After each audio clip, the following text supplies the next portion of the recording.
Hi everyone, welcome to Make Moments Matter, a music education podcast, where I share lesson ideas, songs, games, and inspiring things for your elementary music classroom. My name is David Rao, and I am the music teacher who blogs at makemomentsmatter.org. This episode of the podcast is a replay containing the audio version of a Musical Mondays live video. If you're not familiar with Musical Mondays, every Monday night at 8 p.m. Eastern Time, I go live on Facebook and Instagram to share about the lessons that I'm using in class with my students. I give a recap of my kindergarten through 5th grade lessons, and then do a deep dive about one grade level and share the books, instruments, songs, and process that I use to teach the lesson to kids.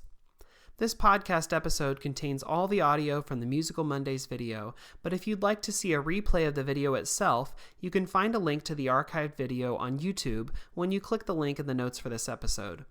Thanks so much for tuning in. Here's the show.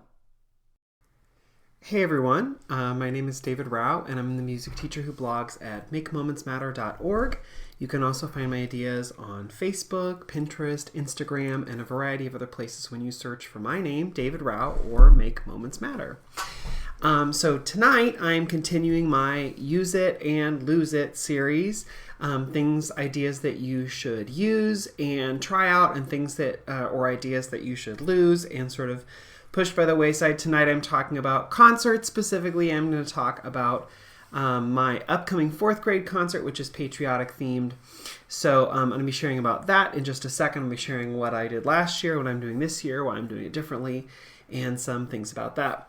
If you hear any time me talk about a book, a resource, a website, something you might be interested in, and I say it's on the links page, there's a whole page on my blog dedicated to the things I talk about. You can find a link to that at the bottom of the caption of wherever it is you are watching this video or listening to. There should be in the caption.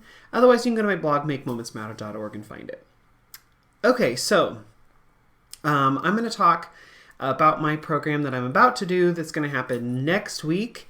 And I'm going to tell you all the stuff that I'm using for that and why. But first, let's talk about programs in general. So my thought about concerts or programs has sort of changed over the years. And so now when I think about concerts or programs, I try and think about like a scope of programs, and like not just like what I'm doing this year, but like what the students are going to experience between their grades K through 5. So by the time they leave, I want them to have a variety of experiences. I want them to have, because I know that like just my style is not everyone's style, and so I want them to have experiences that all sorts of students are going to enjoy and make memories for them. And so I want them to have some sort of musical sort of type experience, not like full-blown Lion King with like all of the props and everything, but something that has like a script and has some sort of action and sort of stuff like that. I want them to do something that's based around a children's book, or maybe a couple children's books, where we add in stories and songs and things that like go along with that book. I want them to have some sort of experience where they get to incorporate folk dance, maybe sharing it with their parents, maybe just maybe it's a part of the program, but I want that to be a part of what we do. And then I also want some kind of experience, maybe mixed in with the others, where they get to show off their creativity. Maybe where they improvise for parents, maybe we put together a song that we've created together as a class, trying to get some instrumental playing in there, maybe recorder, but for sure, xylophones, glockenspiels, metallophones, all those pitch percussion instruments. I want parents to see those, because a lot of parents associate that with what we do, but also like if the PTA is investing money in them, like I want them to see that showing up in concerts. And I also want kids to get a chance to show off all this amazing pitch percussion instrument playing that we're doing in the classroom. I want their parents to see that. So in my head, I want them to have just a whole gamut of experiences. So between kindergarten and 5th grade, by the time they leave my school, I want them to have something that's more of a musical, something that's based on books, something with folk dance, something with instrumental playing, trying to tie in improvisation.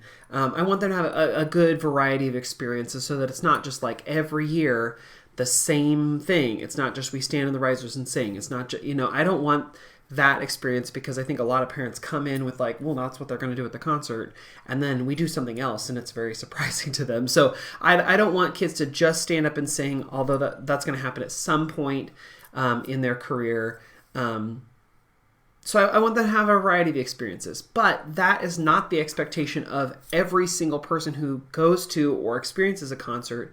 So I've found, because I've worked at a couple different schools in my career, I've found if you have thoughts about like concerts and programs and you want to change things at your school, that's going to take some time, because concerts are very important to most schools, and how they use concerts within the school community is different at every school. And I know that they're a big deal because I remember being asked in like literally every interview I've done, like, what do you think about concerts? Or what are some concerts you've done in the past? Or, here's how we've done it. What do you, blah, blah, blah. Like it's a big part of that elementary school culture. And so being aware of that is really important as you go in and think about, okay, well, maybe I want to change something, or maybe I don't want it to be exactly the same. So for example, over the years, I have had concerts that I've wanted to do or try out, and I've had a little bit of pushback from different principals over the years. And sometimes that's because, like, I remember even in a couple job interviews, they've said, well, such and such a grade does the big winter concert, or this grade does blah, blah, blah, or historically we've always done X, Y, and Z. And so to change those traditions takes a little bit of time and effort. Not that it can't be done, it just takes some time and effort. So what I'm going to talk about tonight is the patriotic-themed concert that's happening at my school. And again, I think it's really interesting because, like, when I interviewed for this job, I was told, like, oh yeah, 4th grade does a Veterans Day program. They've done it for forever. Well, when I got the job and I started looking at past programs, it was like, oh no, 2nd grade did it for a long time. And before that, nobody did it. And so it's like, well, maybe we can forge new traditions, but changing traditions and changing processes takes time. So things to think about if you're thinking about how to set up concerts programs at your school or how to change them is you have to consider a couple things. First, the culture and the expectations at your school. Is there an expectation for what you're going to do? Where does that expectation come from? Does it come from the classroom teachers, from your administration? Does it come from your school community, the parents? What is this expectation? And is it changeable? So for example, if you're following someone who like taught at the school for like 20 years, 15 years, whatever, and they always did X, Y, and Z, can you change that? Well, it depends on what it is they were doing, why you want to change it, what the commitments are for the school. There are a lot of things to think about as you're thinking about, like, can I change this tradition or this idea? Another thing to think about is how much can you handle? Because if you're like, okay, I want to change X and Y and Z and X and Y and Z and these, like, all these different things, you can only handle so much preparation and change. So maybe if you're like, I really want to do Lion King the musical. I don't know why I said that twice. I don't know. This just must be what's in my head. If I want to do Lion King Jr., Lion King the musical, you got to think like, okay, well, if I'm going to get to that, how am I going to do that? I probably can't do that my first year. I need to build up my students' voices. I need to build their abilities. I need to work on acting. We need to get dancing. I need to get parents involved in set making, all sorts of stuff. And probably starting with Lion King is not the thing to do. Probably maybe start with something smaller. Like if you're going to build up, I don't know. But if that could be true of folk dancing or instrument playing, like all sorts of stuff. And I have seen that over the years. I'm now at this school is my fourth year, I think. And what my students are doing now, they could not have done in that first year. And so it just takes time to build on skills and build on their abilities and their expectations to do more. Another thing to think about is your principal's expectation. That's a big one because your principal drives a lot of the things that happen at the school, and some principals are very hands-off about concerts. Some principals are very, very involved in concerts. So it depends on your principal's expectations, because that also plays into like your evaluation and like your relationship with your administration. And so thinking about that is definitely something to consider. So if you're thinking about changing the program or changing what happens at your school, you need to think about the culture and expectations around programs and concerts, what you can handle, what you can conceivably change in the amount of time that you have to do that, and then also the expectation from admin before you ever try and change something. So, for example, let me go back to my 4th grade concert that I'm going to share about in just a minute. When I got to the school, they said, it's a Veterans Day program. 4th grade has done a Veterans Day program. We'd like to keep doing that. And I was like, okay, great. And so that first year was, I'm trying to remember how long ago. I think it was an election year even. So I was like, great, a patriotic program. Absolutely, let's do it. And so I programmed a couple of patriotic pieces, things about the United States, some songs that are like octavos or like 2-part things or whatever that were like partner songs or just different songs that were patriotic themed, but maybe not like, I don't know, maybe not like Battle Hymn of the Republic. I mean, it was like Hats Off to America, this octavo I had done for years and years at other schools. And so then that program was all like pretty patriotic, pretty much like Americana sort of stuff in there. And I didn't like copy paste what the person before me had done because I didn't really know exactly what she had done. But also like I wanted to sort of do my own take on it. So that's what happened the first year. But I did not want to do a like straight patriotic program every year. And also when they were talking about it, they wouldn't say patriotic, they would say it's a Veterans Day program. And I was like, but what does that mean, a Veterans Day program? Because how many songs can we do about veterans? How many songs are there about veterans? What exactly? Because if I'm thinking like, how are we going to do it? What all is going to be included? Well, something patriotic, right? But I'm not I've never taught like the songs of the armed forces, and I don't intend to. I know lots of people have strong feelings about that, but like I don't want to teach the songs of the armed forces, like the different, like the Army song and the Marine song and whatever, because number one, I think they're really pretty tricky for kids to do. Number two, that is not in my curriculum. Yes, teach some patriotic songs, but to teach them to join the military is not in my curriculum. And so because they're such tricky songs, they're not really geared towards elementary voices or elementary content. It's just really tricky language, and some of the ranges are weird. I just was like, I'm not going to teach those songs. If they want to learn them in middle school or high school, that seems more appropriate as far as like the content and the range and the ability to remember all that stuff. It's just a lot. And then so that I was like, well, then what could I do for veterans? There are a lot of cool songs you can find that honor veterans, or that like, name the branches, but maybe not sing the branch songs or whatever. So as I was like trying to craft what can I do with these, I sort of developed over the years something a little different. So that first year was more patriotic. The second year, I was like, well, I want it to be patriotic-ish, and I want to mention veterans, but I don't know how. I'm not going to copy and paste from the previous year because it's going to make me go crazy. I don't want to do the exact same thing again, but I'm not sure what to do. So I was like, what could I do that's about America but still interesting? And I was like, let me do something about the states, because again, it was not an election year. So I was like, how patriotic am I going to get? So that year I did the program called Every State is Great, and I did a whole video on that. If you want to go through and learn all of the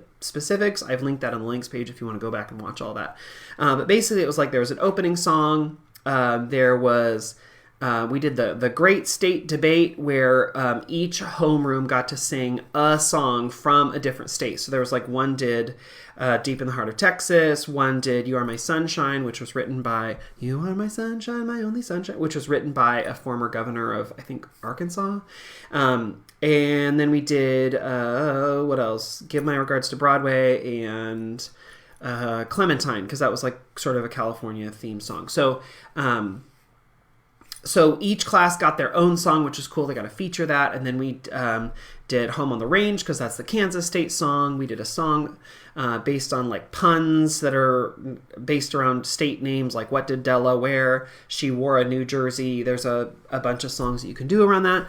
And then we did the 1550 United States, and we worked in a song that honored veterans. And it was like, well, we couldn't be the country we are today and enjoy all these states, the states couldn't flourish or whatever without the contributions of veterans. So there was a veterans song worked in, and we did honor veterans, and kids got to send in pictures of people they knew who were in the armed forces, but it wasn't like the whole program was that. It was patriotic and state themed, and then we worked in the veterans. So that was last year, and that worked pretty well. The song that I used for honoring the veterans that was not the military choruses, it's called The Lights of Freedom. I got it recommended to me by someone who watched Musical Mondays like 3 years ago, and it's a super great song. It's from Music K8. I linked it on the links page. If you're interested in it, so the original does like a sort of a verse and then a little chorus thing, and in between each one, Music K8 suggests that you like name off the states. But instead, I just like for each little break where like the states are being named, I said like the United States Army is America's forces on the land, or I can't remember the little blurb I said. And then like for the Air Force, the Air Force is, protects us through the skies and blah, blah. There's like a little 3 or 4 sentence thing. And then as we had that voiceover, pictures of veterans that students had sent in, we put up on the big slideshow. Really cool, fit in just fine the last couple of years, and it was great.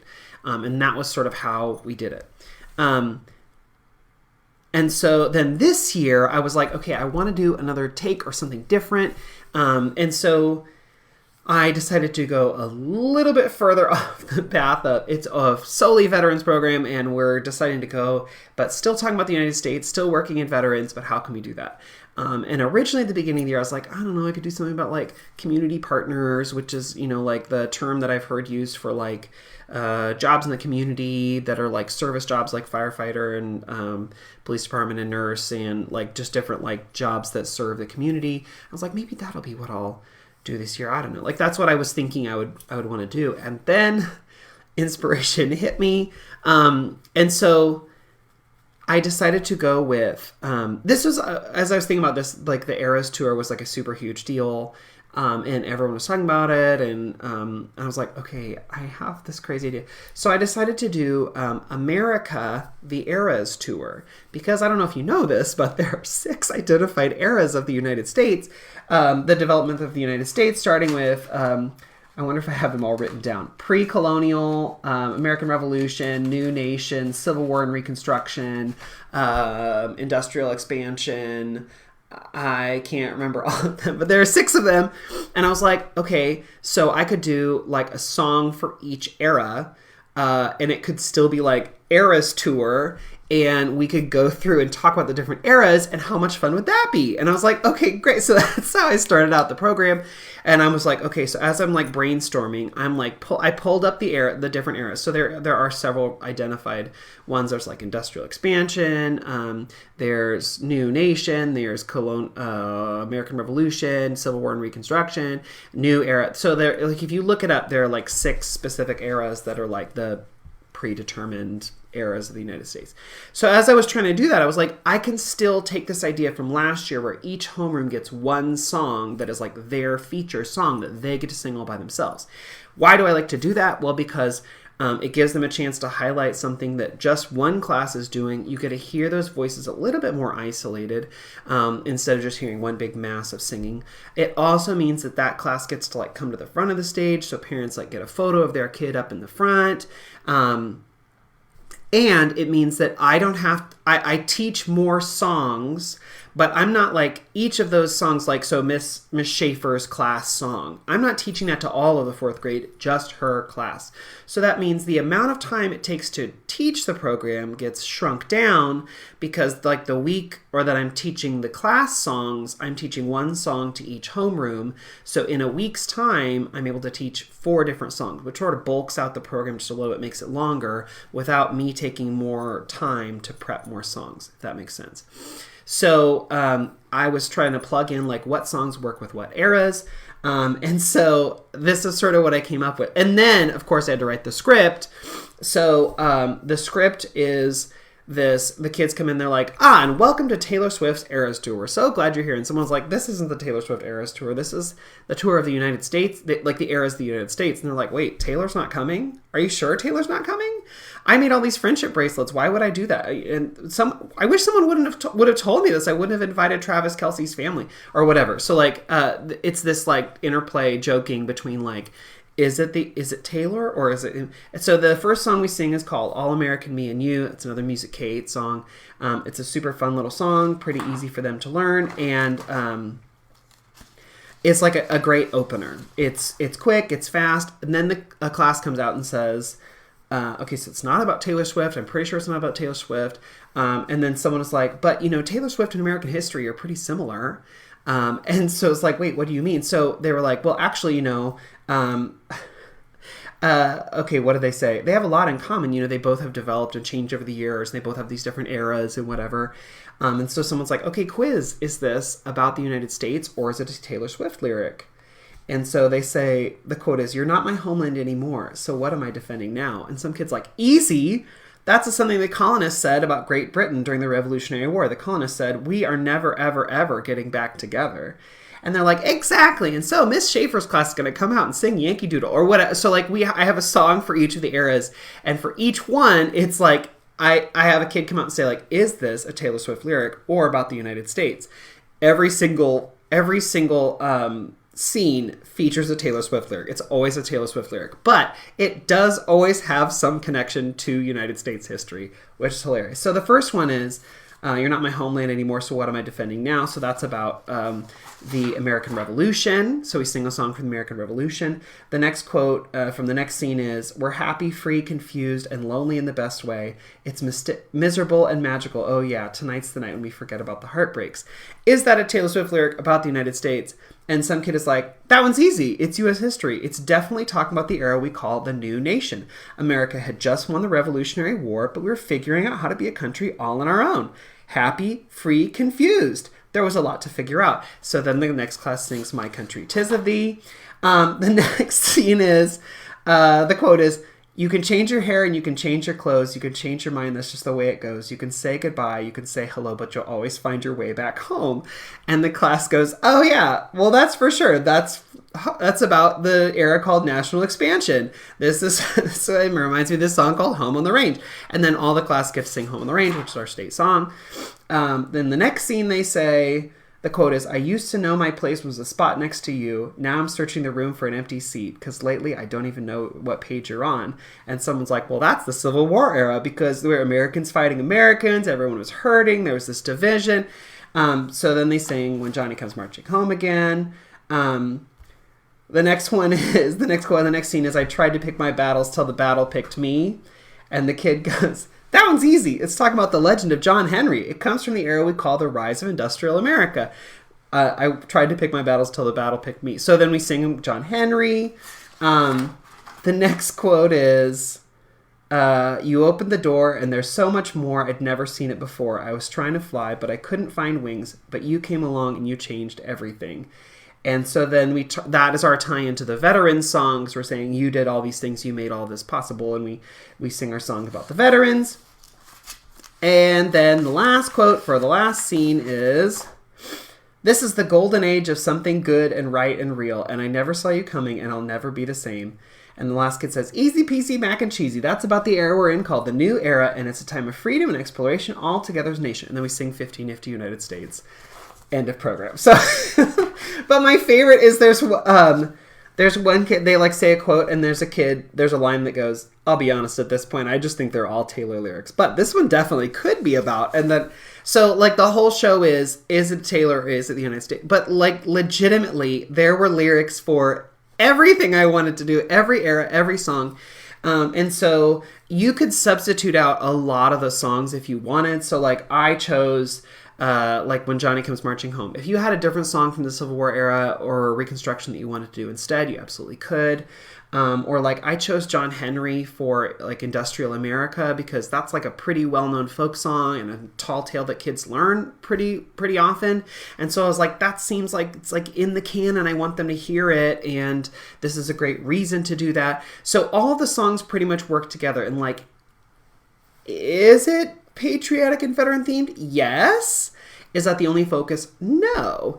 And so I can still work in a lot of the songs from my curriculum. I can still push kids so that they can try new things and explore new things. And I'm not doing the same thing every year because that is, I can't handle that. So my use it and lose it this week would be, the lose it is lose the idea that you must do everything the same way every year, or that you have this set of programs that you cannot change, that there's a set of expectations like you must do it this way, you cannot deviate from that. Because I think that you can make changes. That's why at the beginning of the video I talked about the evolution of how you might change things over time. And the use it is, here are some ideas of how you could maybe format a program and fill in things here and there to make it match what you want to do. So like, I don't think I'll ever be able to do this program ever again because it like sort of riffs on the whole like Taylor Swift Eras Tour, which will not be in the zeitgeist next year or the year after or the year after, unless like, I don't know, in 10 more years she does another Eras Tour and then I'll be pulling the script back out. But it does allow me to feature all the songs I want to do and still hit the standards and still hit the school culture expectations that are sort of there and in place.